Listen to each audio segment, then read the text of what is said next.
Aaron Hernandez was still in the process of appealing his murder conviction when he died. And new tonight, we've also learned that Hernandez's death could also have a major impact on the civil suit filed by Odin Lloyd's family. Eyewitness News reporter Steph Machado continues our in-depth coverage now, live in the newsroom. Steph? In Massachusetts, when a defendant dies after a conviction but before an appeal is heard, the conviction can be vacated. That means Hernandez's 2015 murder conviction could be erased from the official record. Aaron Hernandez could become an innocent man in death, at least technically. Legal precedent in Massachusetts allows convictions to be vacated after a defendant's death if their appeal was not yet heard.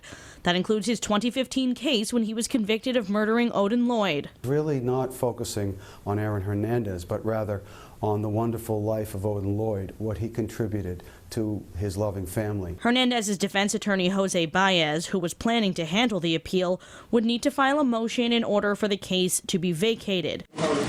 This situation has happened before. In 2003, convicted child molester and Roman Catholic priest John Gagan's conviction was vacated after he was murdered in prison, the same prison where Hernandez apparently killed himself. Legal experts now exploring what this means. The dean of the Massachusetts School of Law says if Hernandez has a clean record, it's possible the Patriots might owe his estate a signing bonus, and the NFL could even owe him a pension. It will turn on a question of the interpretation of the player's contract as well as the contract with the Patriots as to whether that money is in fact again due him. No comment from the Patriots tonight.